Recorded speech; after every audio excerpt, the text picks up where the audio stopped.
तहानलेला कावळा. कडक उन्हाळा होता. एका कावळ्याला खूप तहान लागली असते. त्याचं तोंड कोरडं पडलेलं असतं. तो पाणी शोधतो, पण कुठेच पाण्याचा थेंब सापडत नाही. एके ठिकाणी त्याला एक मडकं दिसतं. तो त्यावर जाऊन बसतो. त्यात डोकावतो तर त्याला पाणी तळाशी दिसते. पाणी खोल असल्यामुळे त्याची चोच पाण्यापर्यंत पोचत नाही. तो इकडे तिकडे बघतो तर त्याला मडक्याच्या जवळ दगड दिसतात. हे बघून त्याला एक युक्ती सुचते. तो एक एक दगड मडक्यात टाकतो.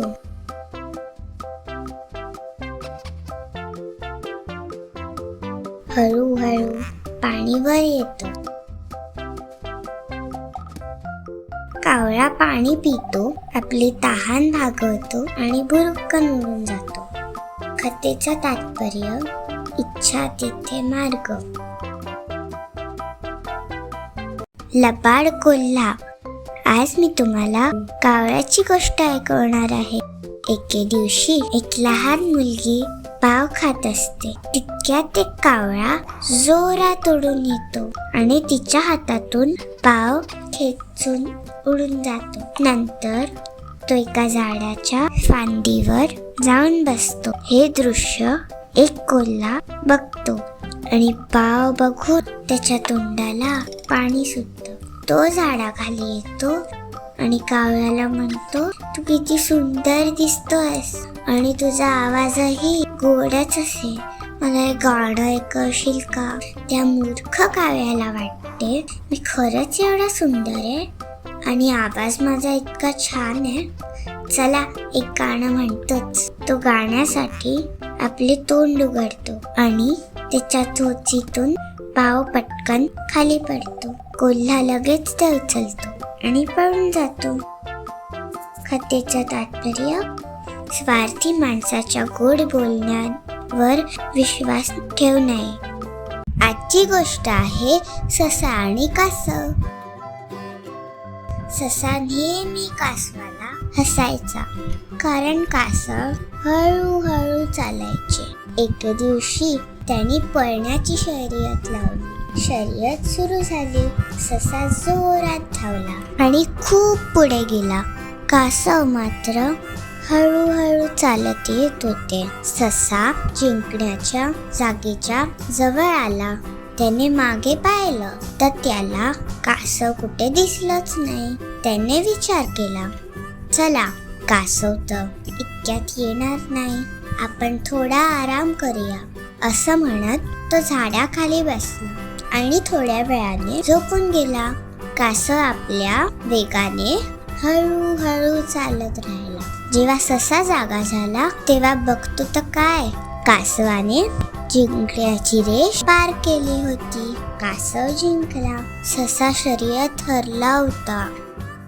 कथेचं तात्पर्य, सावकाश पण निश्चयाने ध्येय गाठता येते. लाईक, शेअर आणि सबस्क्राईब करायला विसरू नका. आजची गोष्ट आहे शहाण्या मुंग्या.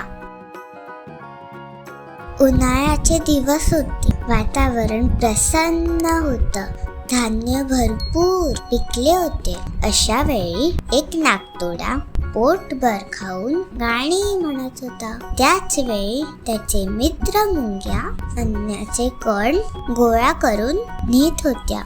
त्याने त्या मुंगी मैत्रिणीला विचारलं, कुठे चाललीस एवढं अन्न घेऊन? मुंगी म्हणाली, माझ्या मित्रा, आम्ही येत्या पावसाळ्याची तयारी करत आहोत, अन्न साठवत आहोत. हे ऐकून नाकतोडा हसायला लागला. मुंगी हे बघून निघून गेली. ऋतू बदलले. पावसाळा आला.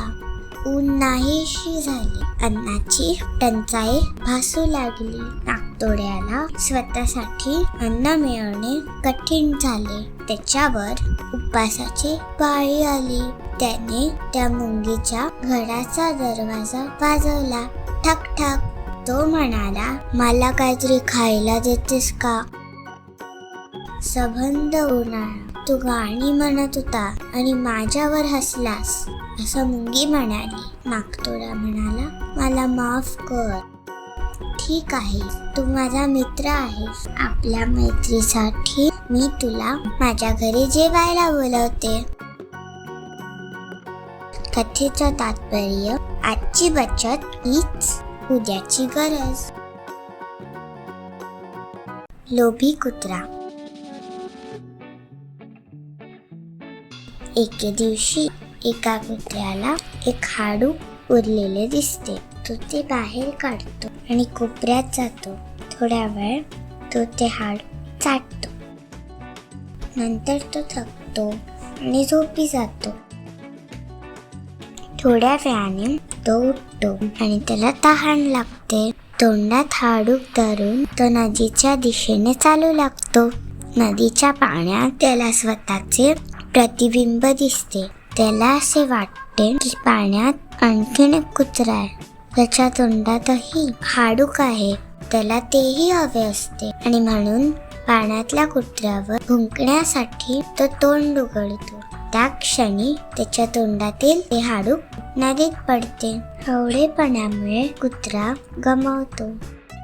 कथेचं तात्पर्य, अति तेथे माती.